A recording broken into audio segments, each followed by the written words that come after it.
Hey folks, Haas from GNAT News. We're back again with Ian Vare, Chef Ian Vare, right? That's what they say. And I'm going to call him our resident expert, mushroom expert. Resident expert mushroom? Resident local mushroom expert is what I would say. I am not a mycologist. I did not get my doctorate in the study of mushrooms. However, I have been immersed in mushroom foraging for nearly 20 years. Cool. Yeah. So one of the segments you may have seen we did on chaga. Today we're going to be tackling what mushroom? I brought into the studio some chicken of the woods. And they're a beautiful mushroom. They're yellow to orange, and they grow sometimes prolifically. You can find a cluster of 10, 15, 20 pounds of them. They can flush or grow off of dead wood, both deciduous and any dead wood. Coniferous. Yes, not a specific tree. Yes, not a specific tree. So dead wood, they can come out from June. I found them in September. So they've got a pretty large time frame. If you find a spot, yeah, you can pick that spot all summer long.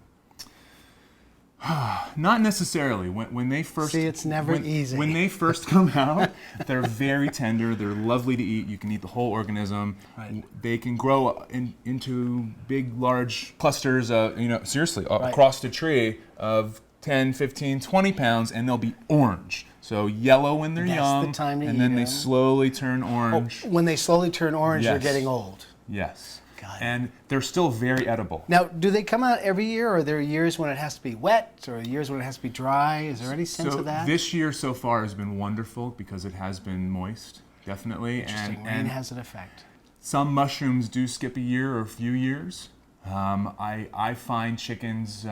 So wait, so just year. because you found a dead tree, it could be a dead birch, a dead maple, a dead oak. Yes. Just because you don't see them there next year doesn't mean they're gone forever. You need to keep coming back. So the fungus is under the ground, and the fruit pops up over here one year, and another year it pops up over here. Right. Right. Usually on a large stump. I'll find it year after year, but they are what's called chicken mushrooms are saprophytic. They break down decaying wood.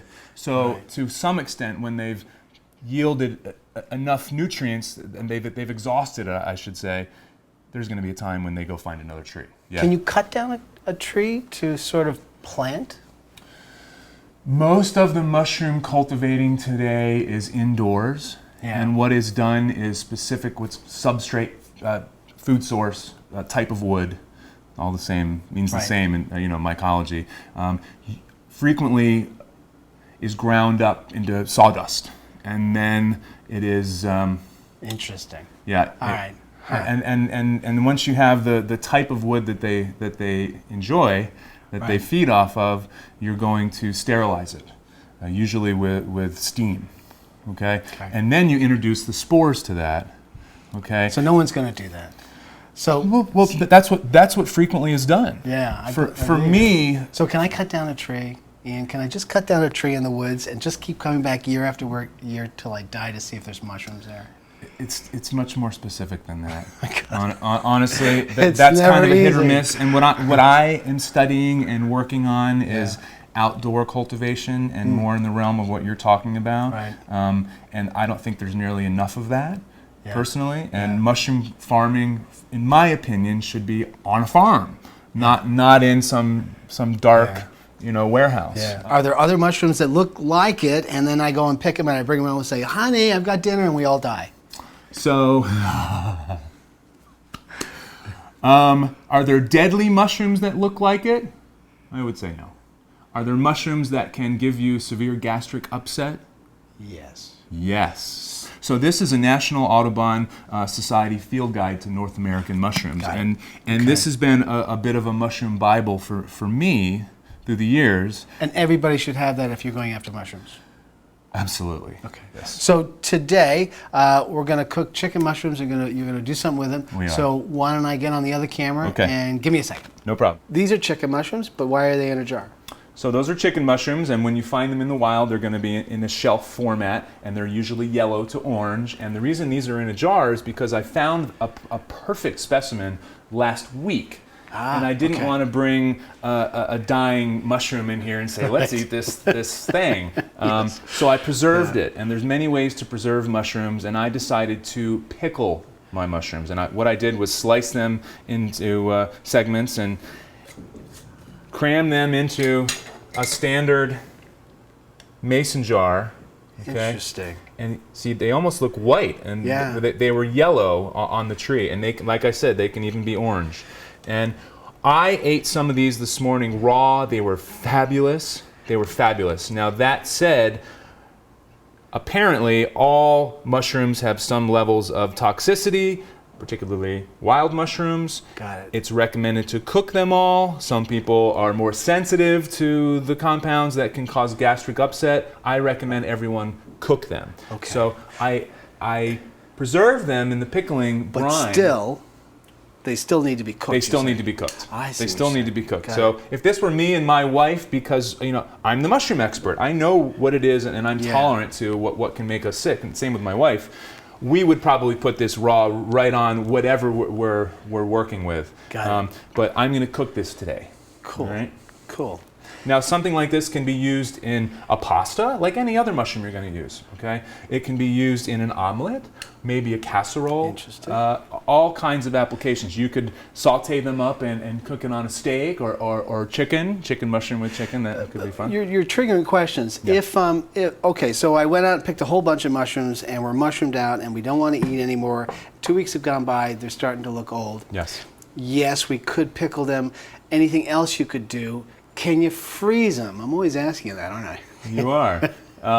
You can freeze them. It's recommended to cook them first before you freeze them, and it purges some water, and then you let them cool down. And I usually what's called IQF freeze, and that means individually quick frozen. And I won't just pack them all up and then go freeze them in a huge cluster. I'll lay them on a sheet tray individually, Got it. freeze it, and then once they're solid frozen, then I'll pull them apart and freeze them so that you can take out as little or as much as you want all at once. Cool. Okay. Another method would be to sun dry them. I like to dry them in the oven at about 180 degrees for as long as it takes. Now, something that I acquired through the years was a freeze dryer, and it's wonderful. Okay, that's really... And it extends the shelf life upwards of 20 years or longer. So that's one of the tactics that I use, but no average American has a freeze dryer. And just if someone does get a freeze dryer, Yes. all right, so you freeze dried them. Yes. Then what do you do when you decide to use them? How do you bring them back to life, or is that life now? Depending on, so using any mushroom freeze-dried, depending on what you're using it for, say we're going to cook with it, Right. I frequently just barely dip them in water or get them slightly wet, and they're ready to go. Interesting. And Okay. that liquid actually retains some essence of the flavor, and that can actually be used in a sauce. But Interesting. you Okay. keep them dry in jars or bags, and then use them as needed, and they last for years. It's Right, wonderful. so you could have mushrooms for the entire winter. You could. Very yes. nice. Be the life of the party. So are we ready to heat Yes, these up? do Okay. it. I'm going to go with a little oil.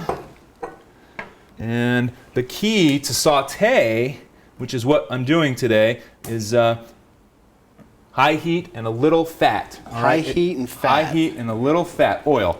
Okay. I happen to be using olive oil today. I frequently saute with avocado oil. I like to use that. Grapeseed oil is another good clean oil. But literally, the French definition of saute is high heat, little fat. It's healthy.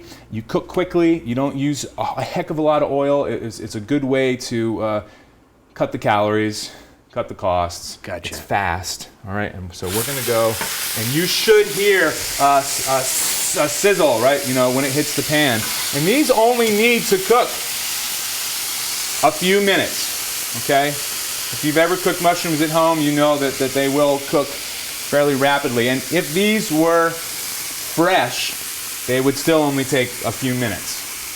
Okay, everyone, these are finished, ready to go. They You look can great. see some caramelization on them, and that's going to enhance their flavor. They only cooked a couple minutes, And then right on top of our freshly dressed homemade Caesar salad. Oh, man. Yeah, this is a wonderful dish. And the pickling process makes this just unbelievable. And push that dish forward. I want to get a better check shot. it out, everyone. Oh, my God. It's delicious. What did you pickle those with? Okay, a standard pickling brine is usually some kind of acid or vinegar. I used vinegar, water, maple syrup, lemon juice, some kosher salt, a little liquid smoke was really wonderful, some crushed red pepper, all right? And to be honest with you, I found a base recipe online and then I made it my own. Yep. Okay, yep. So it was relatively easy. I sliced them, filled the mason jar, added my pickling spice. Now, excuse me, I blanched my mushrooms first. Why would you blanch first? Because it can eliminate any toxins that potentially could affect someone. They don't affect me, but I see. That's a good way. It's a good way to do it. Yeah. Very, very easy. It only took me about 20 minutes, start to finish. I got a half a gallon worth of mushrooms out of it. Lovely. Perfect. Okay. Hey, Ian. Thanks for coming by again. We Thank appreciate you. it. We'll My see you pleasure. soon. Okay. Thank you, everyone. Enjoy.